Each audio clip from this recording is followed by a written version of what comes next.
Left back is where things get murky. Greg Taylor's situation is unclear. Contract talks have dragged on, and when that happens, you start to wonder. If he wanted to stay, surely it would have been done by now. And with talk of Kieran Tierney returning on loan, you start to see where this might be going. Taylor's a good servant, but if he's not committing, then it might be time to part ways. Jeffrey Schlupp is another name in the mix, and for me, he's worth keeping. Free agent in the summer, versatile, experienced, and could slot in nicely behind Tierney if that deal goes through. Stephen Welsh. That one's been dragging for years. Every transfer window, we have the same chat. Maybe this is the time he leaves. And then he doesn't. But now he's out on loan in Belgium, not setting the world alight, and it finally feels like the end of the road. Club trained or not, we can't keep holding on just for the sake of quotas. If he's not good enough to play, he needs to go. For his sake too. The boy needs a proper run somewhere else. Now the midfield is where it gets a bit more interesting. Callum McGregor is untouchable. Captain, leader, heartbeat of the team. No debate. Same goes for Matt O'Reilly if he somehow stays. But someone like Rio Hatate? That's a trickier one. Brilliant on his day, but inconsistent, and injuries have held him back. There's still quality there, no doubt. But if a decent offer comes in and we've got a replacement lined up, maybe we consider it. But only then. No selling without a plan. Paulo Bernardo, 100% keep. One of our most missed players when he's not available. Smart passer, hard worker, still young. Get that deal done permanently. Same goes for Home, who's quietly been putting in shifts and has real potential. Not a starter yet, but definitely one for the future. Then you've got the loanees. Oh boy, Lilabata. Fans are split. Some say keep, others say he's stalled. But we just spent serious money on him, so he's not going anywhere just yet. Young, recently stepped up, good impact off the bench, still raw but worth keeping. Maeda, untouchable. Work rate, pace, aggression. Essential for how we play. And Hoda, back from Saudi, could be a massive wild card if we integrate him properly again. As for the fringe guys, Quan, Kenny, Marco Tilio, time's probably up. Quan's a meme at this point, and as fun as the jokes are, starting a dozen games for Hibs isn't the level we need. Kenny's not had a fair shot, so maybe one more loan, but it's looking bleak. And Tilio.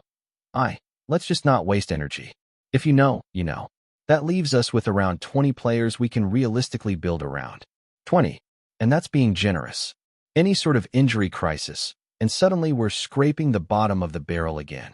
We've been here before, waiting until the last minute to get deals done, panicking in the final week of the window. That can't happen again. This summer needs to be planned, aggressive, strategic. Back the manager, invest properly, and stop relying on thin depth to carry us through a Champions League campaign. Because here's the truth. Celtic have the core of a very good team. But the squad is fragile. One or two knocks, and we look completely different. That's not sustainable. And if we want to be taken seriously in Europe, not just qualify but compete, that has to change. So with that foundation of around 20 solid players, the conversation naturally shifts to what's next. What kind of reinforcements are needed? Where's the real lack of depth? Because, make no mistake, the gaps are glaring when you start laying it all out. You look beyond Adam Ida up top, for example, and it's barren. There's no recognized out-and-out striker ready to step in. People will throw Oh Hyung-yu into the mix, saying he's a striker, but come on, he's been used more often on the wing, and even then, hasn't exactly staked a proper claim. He was brought in as a left-sided option, and that's mostly how he's played. We need a number 9. A proper one. A finisher. Somebody you can trust in front of goal in Europe, in the league, in the derby. Because when Ida is not available or off form, there's a void. Right then, strap yourselves in because it's that time again.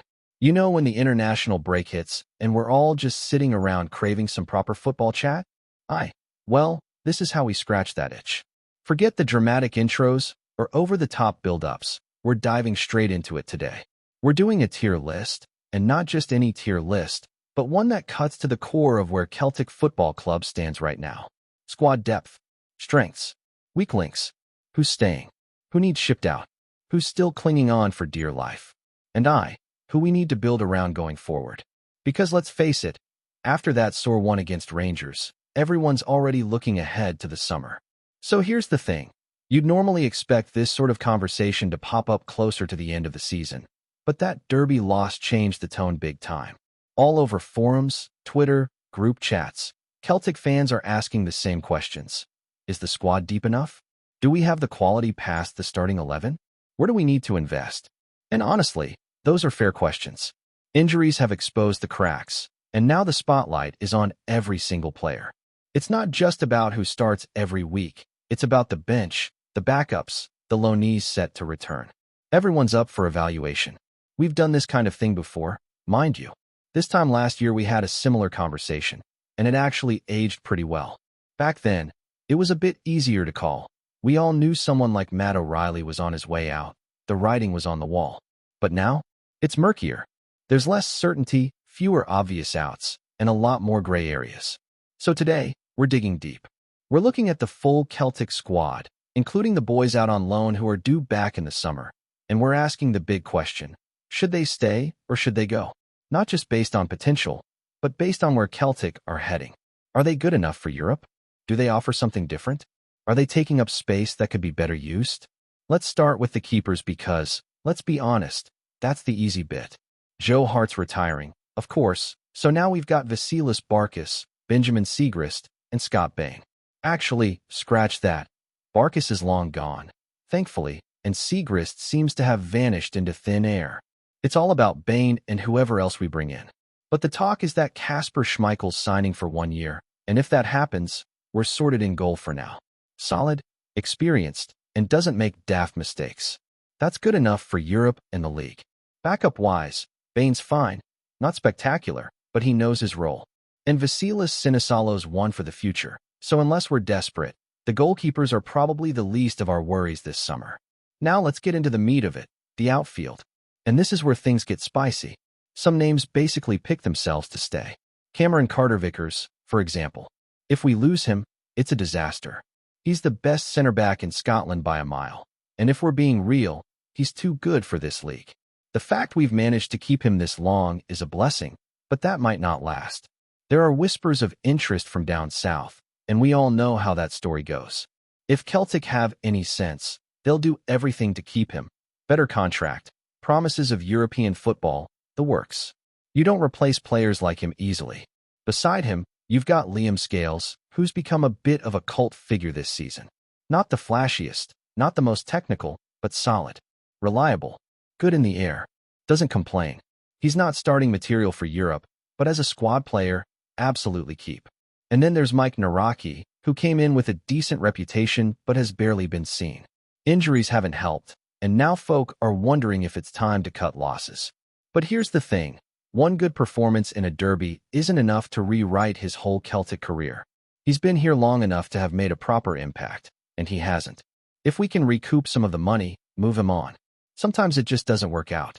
Over on the right side, Alistair Johnston is a nailed-on keep. One bad game against Rangers and folks start losing the plot. But let's be serious. The guy's been class since he arrived. Strong in the tackle, decent delivery, good engine. We're lucky to have him. Behind him, Anthony Ralston's still hanging around. Club-trained, homegrown, useful off the bench. Not a starter, not by a long shot. But unless we find a proper backup, he's probably staying too. The same issue pops up on the left wing. Beyond Maeda, where's the real quality? You can't go into a Champions League group stage with one dangerous winger on that side. Hoda, assuming he stays and settles back in, could be that guy, but it's a big if. We saw what he was capable of before the move to Saudi, but will he hit that same level again? Nobody knows. And if he doesn't, we're scrambling. It's no use pretending depth exists just because there are warm bodies in the squad. They need to be good enough. There's a difference between numbers and options. Defensively, we've already mentioned how reliant we are on Carter-Vickers. If he goes down, things get dodgy. Liam Scales can do a job, but he's not going to dominate in Europe. Naraki's not stepped up. Welsh is likely gone. Lagerbielke might be sold too, which, by the way, wouldn't be the worst shout. He's done all right in Holland, and if we can recoup what we spent, it's tidy business. But again, if those guys are out the door, we're short. You can't just throw in development projects next to Carter-Vickers and hope it clicks. We need ready-made quality at center back. Players who can walk straight into the team, not ones who need a season to adapt. And then there's left back. Probably the most uncertain position in the whole team. Taylor might be off. Schlupp's still a maybe. Tierney's the dream, but there's a long way between dreaming and actually getting it done. He'd be a massive upgrade, of course, but we've been burned before hoping for romantic returns. So far, there's no confirmation of anything, just speculation. If none of that materializes, what are we left with? Nothing. No clear starter. No proper backup. You can't go into August without a left back sorted, not again. Midfield's slightly more stable, but even there, questions remain. McGregor's the glue, but the second he's missing, it all feels shaky. We've got decent cover in Bernardo and Home, but they're still young. Haytate's a talent, but inconsistent. O'Reilly could be sold if a Premier League club throws silly money at him. If that happens, the rebuild job in the middle of the park gets twice as big. It's not just about replacing what he offers technically. It's also about leadership, engine, link-up play. That's not easy to replace. You need planning for that kind of departure, not scrambling last minute. Out wide, Young has come onto a bit of form lately, and that's promising. He looks more confident, more direct, and actually looks like he belongs at this level. But even then, he can't be the only answer. Abada's status is up in the air, Tilio's a non-factor, Forrest is winding down. Jamesy's been a great servant, legend even, but next season could, and probably should, be his last. So if you count Maeda and Young as your only truly reliable wingers, you're paper thin. And then up front, again, we're still trying to figure out if Ida is even going to stay beyond this season. If he does, brilliant, but even then we need another option. We can't rely on just one forward who's still not fully proven. And if he doesn't stay, well, then we're basically starting from zero again. That's not good enough for a club with ambitions in Europe. You need depth. You need variety. You need players who can offer different profiles for different matches. And all this ties into the bigger problem. We wait too long to act. How many windows now have Celtic left it to the final week to make signings? How many players have come in on deadline day only to spend half the season getting up to speed? That's not how successful clubs operate. It's not about quantity. It's about smart, timely recruitment. Identify targets early. Get the deals done. Let them bed in during preseason. That's how you avoid another slow start or early European exit. This summer can't be another case of hoping things fall into place. The gaps are there, plain as day. You don't need to be a scout or analyst to see it. It's right there on the pitch, in the performances, in the bench depth, in the drop-off when starters are missing. And the longer the club waits to address it, the harder it gets to fix. We've got a solid 20 players, sure, but you don't go into a 60-game season with 20 players. Not if you want to compete on multiple fronts. Not if you want to actually make a dent in Europe, rather than just making up the numbers. So this is where the planning starts. Right now? Not in July. Not after we're knocked out of qualifying. Now, map the squad. Identify the holes. Be aggressive. Get ahead of the game. Because the core's good, it is. But the supporting cast? The reinforcements? That's what'll decide whether Celtic take a step forward or spend another year stuck in the same cycle. Before we proceed, subscribe to our channel and enable notifications to receive all exclusive news about Celtic FC. Don't miss any details about your favorite team. It's extremely important for Celtic FC fans. A storm may be brewing at Celtic Park, as rumors swirl that Brendan Rodgers is not keen on Auston Trusty's presence in the squad. The American defender, who joined the Scottish Giants in 2024, was expected to be a key figure in the backline. However, sources close to the club suggest that Rodgers has expressed concerns over Trusty's ability to fit into his tactical plans, raising questions about the player's future in Glasgow. Trusty arrived at Celtic with a promising resume, having played in the Premier League with Sheffield United and previously being part of Arsenal's setup. His physicality and versatility as both a center-back and left-back made him an attractive acquisition. Yet, despite these attributes, it appears Rodgers remains unconvinced. Reports indicate that the manager has voiced doubts over Trusty's composure on the ball and defensive positioning, elements crucial to the possession-based philosophy Rodgers demands from his defenders. If these reports prove accurate, Trusty could find himself on the fringes of the squad much sooner than anticipated. With the January transfer window on the horizon, speculation is already mounting that Celtic may look to offload the American, either on loan or through a permanent move.